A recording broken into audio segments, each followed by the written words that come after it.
ओम साई राम मित्रों, मैं पंडित राजेश शर्मा एस्ट्रो मार्गदर्शन में आपका स्वागत करता हूं। आज मैं आपको 17 अक्टूबर को हमारे जो नवरात्रे प्रारंभ हो रहे हैं, शारदीय नवरात्रे, मैं उनके बारे में आपको जानकारी देने आया हूं। जैसा कि आप जानते हैं कि हमारे एक साल के अंदर 4 नवरात्रे आते हैं।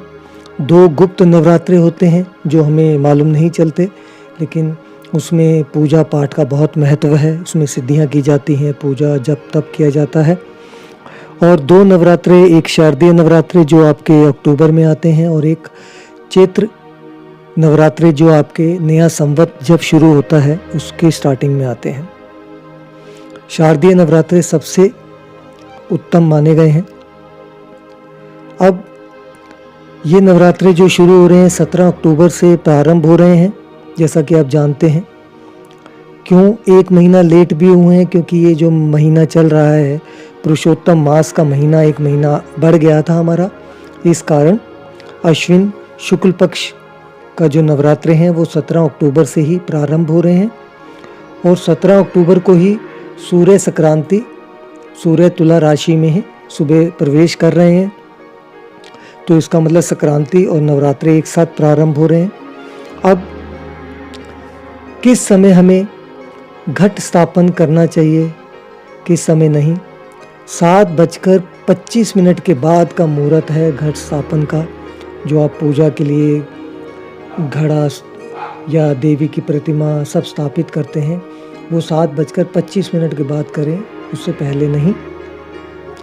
या अभिजीत मुहूर्त में कर सकते हैं, जिनको समय ना मिले 11:49 दोपहर के से लेकर 12:34 के बीच का समय अभिजीत मुहूर्त का है, वो भी बहुत शुभ माना जाता है।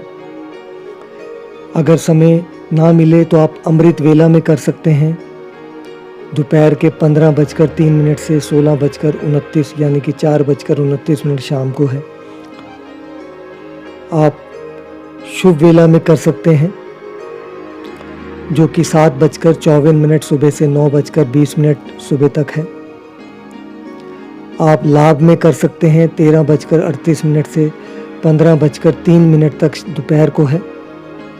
कोई भी वेला में आप अमृत वेला, लाभ या शुभ वेला में कर सकते हैं। राहु काल को अवॉइड कीजिए जो कि 9:16 से सुबह 10:46 तक का समय है। बाकी इसमें भी अष्टमी और नवमी में भी काफ़ी पंचांगों में अलग अलग समय लिखा है। जो दिल्ली या हरियाणा या राजस्थान, पूर्वी राजस्थान में के लोग हैं वो तो मेरे को लगता है 24 अक्टूबर को ही अष्टमी मनाएंगे, क्योंकि सूर्य जो उदय हो रहा है 6:35 से पहले हो रहा है। तो इसका मतलब अष्टमी जो है वो 24 को मनेगी, 23 को नहीं।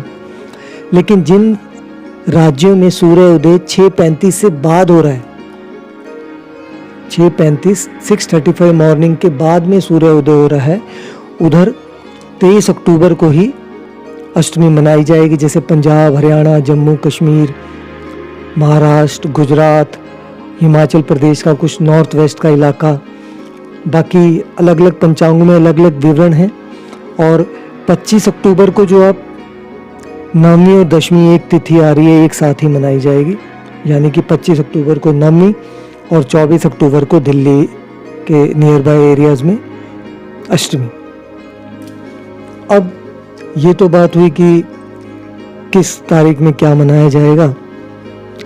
अब पूजा कैसे करते हैं, कैसे करनी चाहिए और इस पूजा का महत्व क्या है।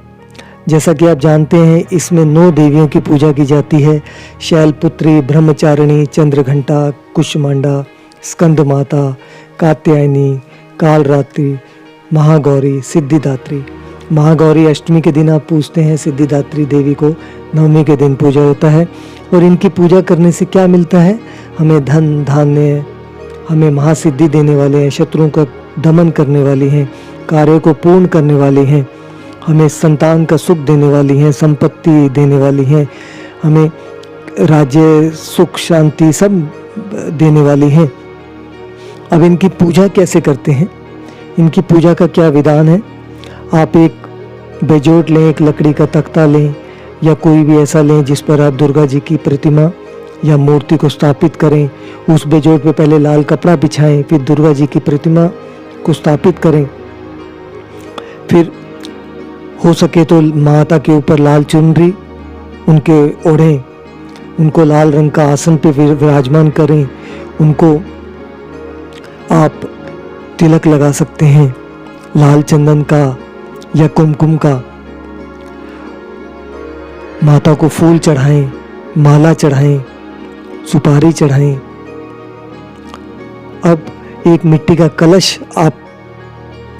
कलश लें, उसके अंदर आप पानी भरें, पानी भर के गंगा जल डालें। उसमें आप क्या कर सकते हैं, उसमें आप दुर्बा डाल सकते हैं, जिसे आप घास कहते हैं, दुब। उसमें आप सुपारी डाल सकते हैं, उसमें आप फूल डाल सकते हैं, उसमें आप एक सिक्का डाल सकते हैं। तो उसको घट स्थापन बोलते हैं। उसको आप सुपारी, दुर्वा, पंचगव्य डाल सकते हैं। उसके मुंह पर कलावा बांधें, नारियल ऊपर रखें, आम के पत्ते चारों तरफ अंदर की तरफ से लगाएं, कलावा बांधें। फिर माता के आगे दिया जलाएं, धूप अगरबत्ती जलाएं, कपूर जलाएं, माता का आह्वान करें। लेकिन लाल फूल जो चढ़ाएं आप माता को, कोई और रंग का फूल ना चढ़ाएं। लाल रंग माता के लिए बहुत प्रिय है, लाल फूल चढ़ाएं। दुर्बा, आक, मदार, तुलसी, आंवला, इसके फूल या इस तरह के कोई फल ना चढ़ाएं। अब आप दिया जलाएं। एक मिट्टी का कटोरा अलग से लें, उसमें आप थोड़ी मिट्टी डालकर खेतरी लगाएं। खेतरी यानी कि जौ या गेहूं को उसमें लगाएं ताकि वह अंकुरित हो जाएं। अखंड ज्योत आप जला सकते हैं 9 के 9 दिन। नहीं जला सकते तो सुबह शाम जरूर जलाएं। 9 दिन लोग व्रत भी कर सकते हैं, जो व्रत करने वाले हैं, जो चाहें। अगर नहीं कर सकते तो आप पहला और आखिरी व्रत रखें। अष्टमी को, नवमी को 9 कन्याओं को पूजें, उनको भोजन खिलाएं।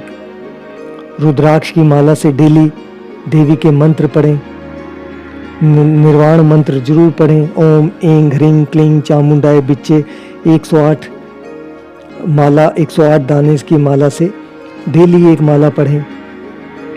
दुर्गा जी का दुर्गा सहस्त्र नाम 1008 नाम पढ़ें, दुर्गा चालीसा पढ़ें, दुर्गा कवच कीलक पढ़ें। और सबसे अच्छा है कि आप इन 9 दिनों में दुर्गा सप्तशती के 13 अध्याय का पाठ जरूर पढ़ें। सिद्ध कुंजिका स्तोत्र पढ़ें, अर्गला स्तोत्र पढ़ें, तो माँ बहुत प्रसन्न होती हैं। शाम के समय डेली घर में दुर्गा जी की आरती या पढ़ें या उनका चलाएं सीडी में, और उनके मंत्रों का जाप करें। घर में सुख शांति इससे बढ़ती है, घर में कलह क्लेश दूर होता है, घर में लक्ष्मी का आह्वान, लक्ष्मी आती है।